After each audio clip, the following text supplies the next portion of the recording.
named this boat Fripster the First. Long may she catch us fish from the deep. Right, on we get. Are you ready? Away! You are sailing the Fripster Road! Come on, lads. See you in 2 weeks. Bye. She floats! She floats! I think one of the real unsung heroes in the survivor's arsenal is resourcefulness. Being able to look at an everyday object and think of clever, ingenious ways of using it to help you. 7 a.m. Dan and Sam Brown are on the early morning water run. How are you feeling after your little debate yesterday? Oh, with Vic? Yeah. Pretty good?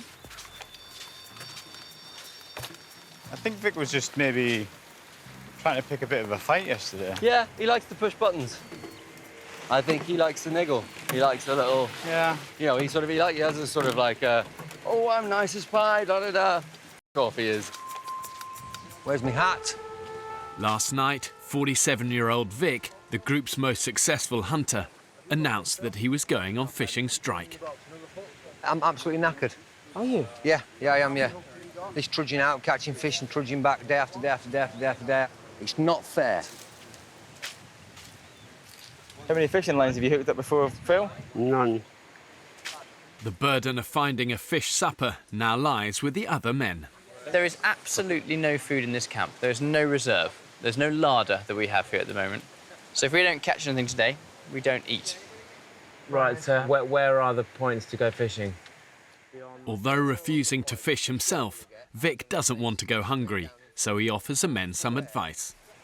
Get your hook and put it through the limpet at the top, OK? Then turn the limpet and come back through the soft gel. Feel, boom.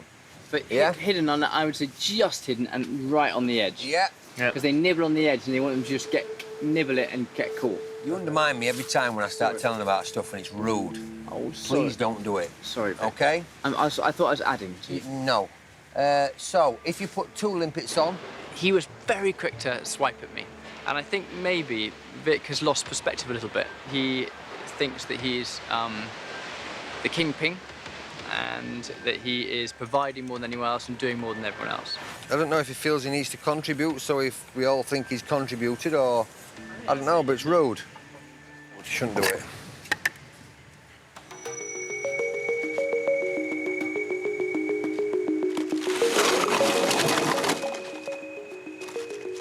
I'm thinking 3, maybe 4 bottles around each pole, and then just like that all the way along. We are going to adapt and overcome.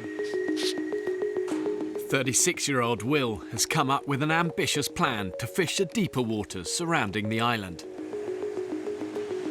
We've got to make a raft so we can get in the middle of the channel, massive hook, big fish bait. I would love it to have a tuna. That would be the best day ever. Imagine that. Sashimi. We don't have any oil drums or anything. What we've got on this island is shed loads of empty plastic bottles. Fingers crossed she'll float. Right. Best get cracking. While he waits for the men to find him food, Vic takes the opportunity to make a bed for himself. So unlike the others, he'll be protected from critters on the jungle floor. Look at that natural twine. What an absolute biscuit. Yeah, I'm happy with this so far. I don't have a double bed, I'm afraid, so I can't interest my wife in sleeping with me this evening. So I'm just going to single it up. Having isolated himself from the other men, Vic's thoughts are increasingly turning to family. I had a very unnerving dream last night about home, which was very horrible, woke me up in not such a pleasant mood. I'm missing home desperately, keep thinking more and more about my wife and kids every day. I could do with a kiss and a cuddle off my missus, squeeze the life out of a blesser.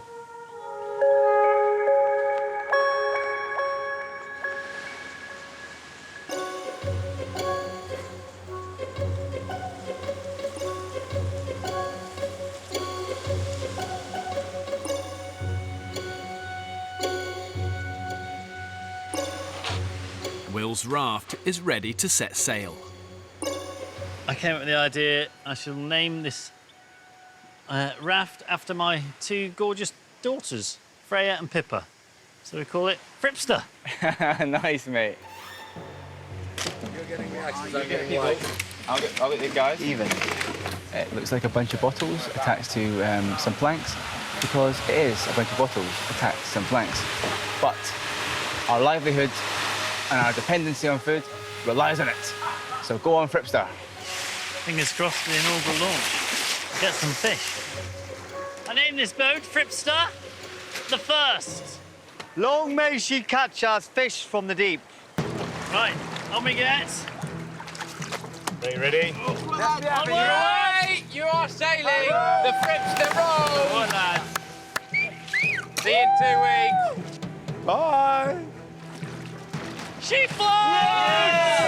She floats! I think one of the real unsung heroes in the survivor's arsenal is resourcefulness. Being able to look at an everyday object and think of clever, ingenious ways of using it to help you. The risks are big, but the spoils could be even bigger if that raft succeeds. Bigger strokes, mate. Reach.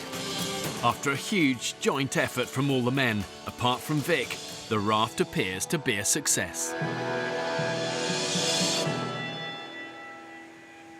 Most of the group are now out trying to catch supper. I've not got the patience for fishing, I'll tell you that for nothing. Leaving the gruelling job of firewood to Vic and IT consultant Kyle. Kyle, why do we need a shitload more kindling today than we have done? It's not heavy stuff, is it? Yeah. Kyle's still quite gifted at doing very little. But that's the problem with intelligent people, because they think they're cleverer than the people that they're help doing the job for. They think they can outthink them. When it comes to manual labour, Jesus Christ, lads, stop getting all crazy. It's manual labour, which is every job we've got. I think on this island there will be people that come off physically bollocks, regardless of diet, whether we eat or we don't eat. And there'll be guys come off who aren't. And if we're not all hanging out of our arse at the end of this, somebody hasn't been working hard enough, have they? Would you agree with that? No, it could happen where we're not all spent. We work hard as a team, we achieve a lot, and at the end, we're not all sort of hanging out of our arses. That could happen. What the are you talking about? I'm talking what are you talking about? I'm just talking English. I'm uneducated. You have to lower it down to my level. Didn't you understand? The term we use where... in Yorkshire, layman's terms. Yeah. Every job is a manual job. Do we agree? Yeah. Yeah. So if we all plough into that 100% manually, we will all be bollocks at the end of this journey. No, I've already said I don't think right, at the end of this. Say it again then. All he goes on about is this is a physical place. Every task in here is physical. Whoopie-doo.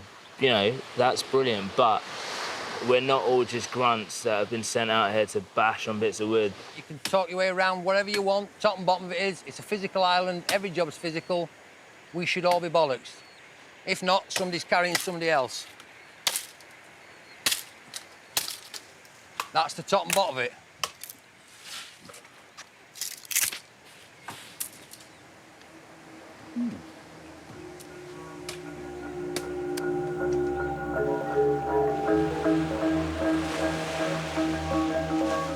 Mid-afternoon. Still reeling from yesterday's argument with Vic, Sam Brown is trying to catch some dinner. Vic keeps making little remarks to me that just make me seethe. So what was getting his goat this morning? Oh, mate, a whole load of things. If we can catch some fish... Hopefully Vic will be in a slightly better mood. After 3 hours on the water, Barney and Sam haven't had a single bite. So what are you thinking with this rod? I'm thinking, I don't know, maybe they always say patience is a virtue, don't they? And I'm quite impatient. That line tight? No. No, no bite. Oh, let's go in.